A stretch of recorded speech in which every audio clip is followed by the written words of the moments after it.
Hello everyone. तो दोस्तों आज की इस वीडियो में हम बात करने वाले हैं कि करंट एंड ड्रिफ्ट वेलोसिटी के बीच का रिलेशन क्या होता है। दोस्तों करंट को हम डिनोट करते हैं आई के साथ और ड्रिफ्ट वेलोसिटी को डिनोट करते हैं कैपिटल वी और स्मॉल वी डी के साथ। और ड्रिफ्ट वेलोसिटी क्या होती है दोस्तों, मान लीजिए हमारे पास एक कंडक्टर है, एक तार है और उसके अंदर से इलेक्ट्रॉन्स जो है ये फ्लो करते हैं। तो जो इलेक्ट्रॉन्स के आगे फ्लो करने की जो एवरेज वेलोसिटी होती है उसी को बोलते हैं ड्रिफ्ट वेलोसिटी और इसको कैपिटल वी और स्मॉल डी के साथ डिनोट किया जाता है। मैंने पिछली वीडियो में भी दोस्तों ड्रिफ्ट वेलोसिटी के बारे में बताया है, अगर आपने चेक नहीं किया तो उसको भी आप चेकआउट कर सकते हैं। तो हमें यहाँ पे क्या निकालना है कि करंट और ड्रिफ्ट वेलोसिटी के बीच का रिलेशन क्या होता है। तो दोस्तों करंट का हमारे पास एक फॉर्मूला होता है जो हमें पता होता है दोस्तों कि करंट आई जो होती है वो होता है क्या, किसके बराबर, करंट आई बराबर charge Q divided by time T. ठीक है, ये हमें पता है, ये करंट का फॉर्मूला होता है। इसको हम यहाँ पे इक्वेशन फर्स्ट नाम दे देते हैं। इक्वेशन फर्स्ट क्यों नाम दे देते हैं, अभी आगे चलकर आपको सारी चीज़ें दोस्तों क्लियर हो जाएंगी। ठीक है, अब देखिए दोस्तों यहाँ पर इसको समझने के लिए या इसको निकालने के लिए किस तरीके से हम इसको निकालेंगे, तो सबसे पहले हम एक कंडक्टर ले लेते हैं, एक तार ले लेते हैं दोस्तों, जिसकी लेंथ जो है, ये हमारे पास एक तार है जिसका ये एरिया जो है, एरिया मतलब क्या है कि इतनी मोटी तार है, तो ए इसका एरिया हम मान लेते हैं, एल इसकी लेंथ हम मान लेते हैं इस तार की। ठीक है, और अंदर से क्या होंगे, बहुत सारे इलेक्ट्रॉन्स यहाँ पर होंगे, बिलियंस ऑफ इलेक्ट्रॉन्स होंगे दोस्तों। ठीक है, कुछ इलेक्ट्रॉन्स हम यहाँ पे बना देते हैं यहाँ पे ताकि आपको थोड़ा थोड़ा क्लियर हो जाए यहाँ पे। ठीक है ना, मान लीजिए कि ये इलेक्ट्रॉन्स हैं जो कि इस तार के अंदर से हैं। अब यहाँ से कोई पोटेंशियल डिफरेंस होगा तभी तो ये इलेक्ट्रॉन्स फ्लो करेंगे किसी डायरेक्शन में दोस्तों, है ना। तो यहाँ से आप मान लीजिए कि ये है हमारे पास पोटेंशियल डिफरेंस, वोल्टेज हमारे पास यहाँ पे लगा हुआ है। ठीक है, जिसके चलते ये इलेक्ट्रॉन्स जो है एक डायरेक्शन में फ्लो करते हैं, जिसके चलते हमें करंट भी मिलती है दोस्तों, है ना। इलेक्ट्रॉन जब एक डायरेक्शन में फ्लो करते हैं तो हमें क्या मिलती है, एक इलेक्ट्रिक करंट मिलती है। लेकिन हमें यहाँ पे निकालना है भैया करंट और ड्रिफ्ट वेलोसिटी के बीच में, यानी आई और वी डी के बीच का रिलेशन क्या है, ये हमें यहाँ पे निकालना है। ठीक है, अब दोस्तों यहाँ पे देखो, हमें यहाँ पे ये जो कंडक्टर है ना, जिसकी लेंथ एल है दोस्तों, तो इस लेंथ ऑफ द कंडक्टर, ये जो एल लेंथ का कंडक्टर है, इसके अंदर कितने इलेक्ट्रॉन्स हैं ये हमें नहीं पता है कि कितने इलेक्ट्रॉन। हम मान लेते हैं दोस्तों कि वायर के छोटे से हिस्से में जो है हमारे पास इलेक्ट्रॉन्स पता है कि ये एन इलेक्ट्रॉन है। क्या है, मान लीजिए इतना छोटा सा, आप मान लीजिए इतनी छोटा सा एक वायर का हमने हिस्सा ले लिया जिसमें हमें ये पता है कि इसके अंदर से एन इलेक्ट्रॉन है। अगर हमें छोटे से हिस्से में या पर यूनिट वॉल्यूम कह लीजिए कि पर यूनिट वॉल्यूम में अगर हमें पता लग जाता है कि एन इलेक्ट्रॉन हमारी वायर में फ्लो करते हैं, तो पूरे के पूरे वॉल्यूम में कितने फ्लो करेंगे। अब देखो दोस्तों वॉल्यूम क्या हो जाएगा, यहाँ पे वॉल्यूम हो जाता है एरिया इंटू लेंथ इस केस में, क्योंकि यहाँ पे क्या होता है कि जो इलेक्ट्रॉन्स है ना वो एक एरिया मतलब एक कवर करते हैं। तो वॉल्यूम क्या हो जाता है, यहाँ पे वॉल्यूम जो है ये हो जाएगा area multiply by length, A into L लिखिए। तो अगर हमें पर यूनिट वॉल्यूम में एन इलेक्ट्रॉन्स दिए पता है कि एन इलेक्ट्रॉन्स हैं, तो पूरे वॉल्यूम में कितने होंगे, पूरे वॉल्यूम में होंगे एन इंटू ए एल, मतलब जस्ट मल्टीप्लाई करेंगे ना बाकी हिस्से को, तो पूरे के पूरे कंडक्टर में नंबर ऑफ इलेक्ट्रॉन्स, या फिर यहाँ पे आप लिख लीजिए नंबर ऑफ फ्री इलेक्ट्रॉन्स। ठीक है, number of free electrons in a conductor कितने होंगे, तो जस्ट मल्टीप्लाई करेंगे किसके साथ, n इंटू, क्योंकि n हमें पता है ना भाई, इतने छोटे हिस्से में मान लीजिए कि n है ना। n कुछ भी हो सकता है, n मतलब कि 100 इलेक्ट्रॉन हो सकता है, n मतलब 1000 इलेक्ट्रॉन हो सकता है, n मतलब यहाँ पे 10,000 हो सकता है। ठीक है, तो हम मान लेते हैं कि भाई n यहाँ पे हमने रखा हुआ है, तो n को मल्टीप्लाई करेंगे ए एल के साथ, तो पूरे के पूरे वॉल्यूम में कितने इलेक्ट्रॉन है ये हमारे पास निकल जाएगा। ठीक है, number of free electrons in a conductor बराबर कितना हो जाएगा, n इंटू ए एल। ठीक है, तो इतने इलेक्ट्रॉन्स हमारे क्या हैं इस पूरे कंडक्टर में, ये हमें पता लग गया भैया इतने इलेक्ट्रॉन्स हैं। ठीक है, अब हमें निकालना है कि भाई अगर NaL हमें पता लग गया कि NaL टोटल इलेक्ट्रॉन्स हैं जो इस कंडक्टर में फ्लो करते हैं। ठीक है, तो यहाँ पे इन इलेक्ट्रॉन्स मतलब NaL जो इलेक्ट्रॉन्स हैं जो इस कंडक्टर में फ्लो करते हैं, अगर हमें पूछा जाए कि भाई इसके ऊपर से चार्ज कितना है, इन इलेक्ट्रॉन्स पर चार्ज कितना है, तो वो हम कैसे निकाल सकते हैं। चार्ज मतलब क्या, क्यू से डिनोट करते हैं ना इसको, क्यू मतलब क्या, चार्ज। तो अगर हमें चार्ज निकालना होगा कि बताओ NaL इलेक्ट्रॉन्स पर कितना चार्ज है दोस्तों, तो वो हम कैसे निकाल सकते हैं। देखो दोस्तों अब यहाँ पर क्या है कि एक इलेक्ट्रॉन जो है ना, एक इलेक्ट्रॉन पर कितना चार्ज है ये हमें पता होता है, कितना होता है 1.6 इंटू 10⁻⁻19 कूलम जो है एक इलेक्ट्रॉन पर चार्ज होता है। ये हमारे पास जो है कांस्टेंट वैल्यू है, ये हमारे पास गिवन होती है, ये ऑलरेडी हमारे पास डिराइव्ड है दोस्तों। ठीक है ना, तो एक इलेक्ट्रॉन पर अगर हमें पता है कि 1.6 इंटू 10⁻19 कूलम का चार्ज होता है, तो n इलेक्ट्रॉन्स पर कितना चार्ज होगा, मतलब NaL इलेक्ट्रॉन्स पर कितना चार्ज होगा, जस्ट इसके साथ मल्टीप्लाई में चला जाएगा ना E। मतलब यहाँ पे देखो, मान लीजिए दोस्तों, यहाँ पे जो है इस कंडक्टर के अंदर से हमें पता लग गया कि 10 इलेक्ट्रॉन है, 10 इलेक्ट्रॉन मान लीजिए, और एक इलेक्ट्रॉन की वैल्यू हमें पता है, एक इलेक्ट्रॉन की वैल्यू हमें पता है कितना चार्ज होता है एक इलेक्ट्रॉन पर, 10 इंटू 1.6 इंटू 10⁻19 कूलम, ये हमें पता है।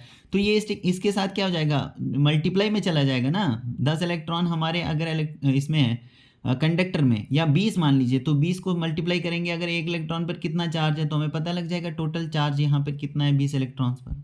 अगर 30 इलेक्ट्रॉन है, 100 इलेक्ट्रॉन्स है, 1000 इलेक्ट्रॉन्स है, 1000 को मल्टीप्लाई करेंगे 1.6 इंटू 10⁻19 कूलम से, तो हमें टोटल चार्ज कितना है इन इलेक्ट्रॉन्स पे वो हमें निकल जाएगा। तो यहाँ पर क्या है, हमें पता है कि भाई NaL टोटल इलेक्ट्रॉन्स हैं इस कंडक्टर के अंदर, ये हमें पता लग गया, ठीक है ना। तो अब इन NaL इलेक्ट्रॉन्स पर कितना चार्ज है, तो वो कैसे निकलेगा, NaL इंटू ई मतलब क्या, कि भाई एक इलेक्ट्रॉन पर हमें पता है कि कितना चार्ज होता है। तो Na इलेक्ट्रॉन्स हैं, NaL कुछ भी हो सकता है, मान लीजिए 1000 हैं, 10,000 हैं, 1 लाख हैं, तो इसके साथ अगर इलेक्ट्रॉन को मल्टीप्लाई करेंगे 1.6 इंटू 10⁻19 कूलम, तो ये हमें टोटल चार्ज जो है इस कंडक्टर के अंदर कितना चार्ज है इलेक्ट्रॉन्स पर, ये हमें पता लग जाएगा।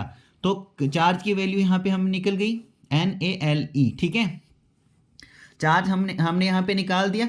अब हम क्या करेंगे कि ये जो हमारे पास चार्ज है, चार्ज Q बराबर NaLe, इसकी वैल्यू हम कहाँ पे रखेंगे, ये जो हमने यहाँ पे इक्वेशन फर्स्ट जिसको हमने नाम दिया था करंट I बराबर चार्ज इनटू टाइम, तो चार्ज की जगह हम क्या डालेंगे, ये वैल्यू डाल देंगे NaLe। तो चलिए डाल देते हैं दोस्तों, पहले लिख लेते हैं करंट बराबर चार्ज बाई टाइम होता है, तो चार्ज की जगह हम यहाँ पर ये वैल्यू लिख लेंगे NaLe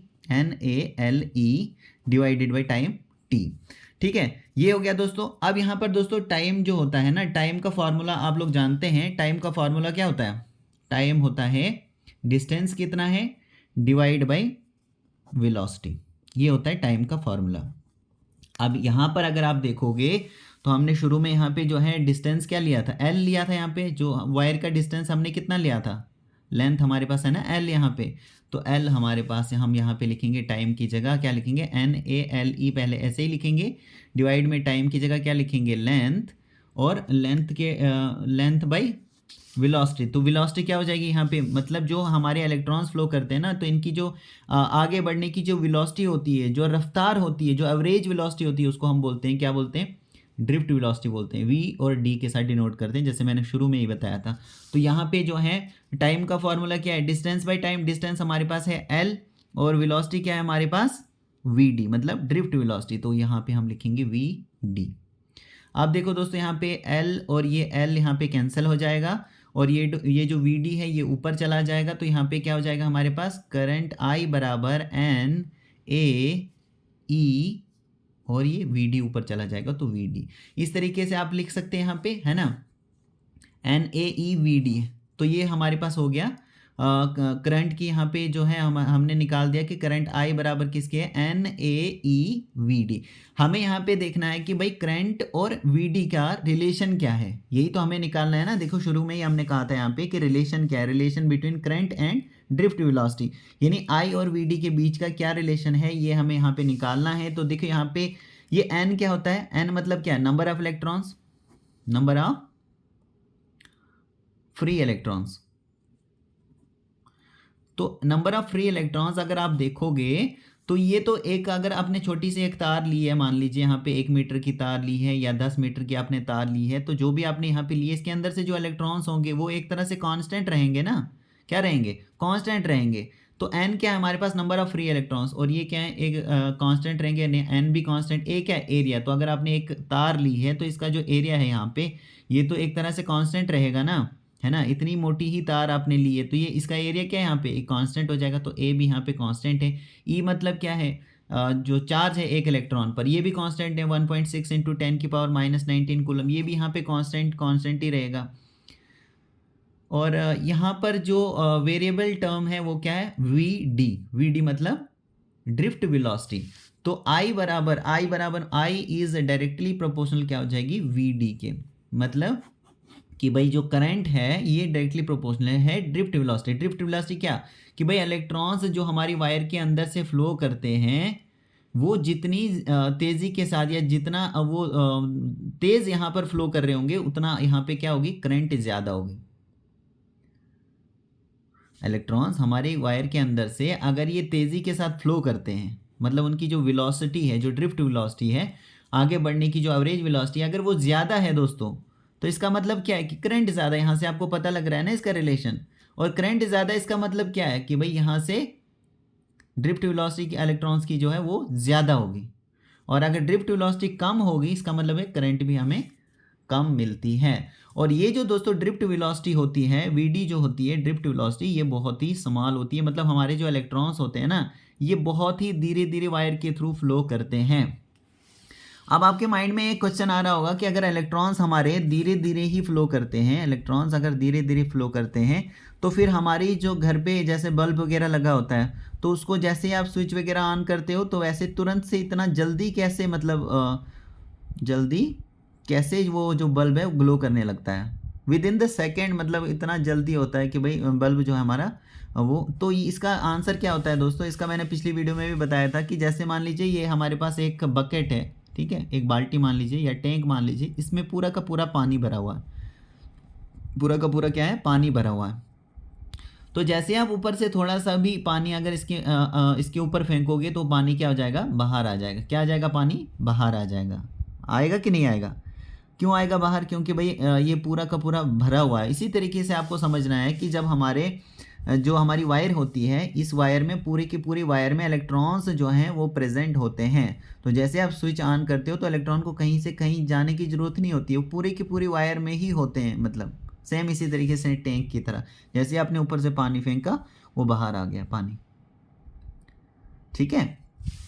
तो पिछली वीडियो में मैंने ये क्लियर किया हुआ है ऑलरेडी दोस्तों। अब यहाँ पे आप यही समझिए कि जो रिलेशन होता है करंट और ड्रिफ्ट वेलोसिटी का, ये क्या होता है, एक दूसरे के डायरेक्टली प्रोपोर्शनल होते हैं। मतलब ड्रिफ्ट वेलोसिटी अगर ज़्यादा होगी इलेक्ट्रॉन्स की, जो वेलोसिटी होती है एवरेज वेलोसिटी, इसी को तो ड्रिफ्ट वेलोसिटी बोलते हैं ना। तो अगर वीडी ज़्यादा होगी इसका मतलब करंट ज़्यादा होगी, अगर ये कम होगी इसका मतलब क्या है, करंट जो है वो कम है। तो ये I is directly proportional to V D यहाँ पे होता है। आई होप दोस्तों कि यहाँ पे ये क्लियर हो चुका होगा। खिचड़ी बहुत ही पक गई है दोस्तों, और इसको आप अवॉइड कीजिएगा। जो आपके समझने के लिए वो मैं होप करता हूँ कि आपको ये समझ आ गया होगा। अगर फिर भी अगर आपका कोई डाउट है आप मुझे कमेंट के ज़रिए पूछ सकते हैं दोस्तों। आप सबका बहुत बहुत थैंक यू।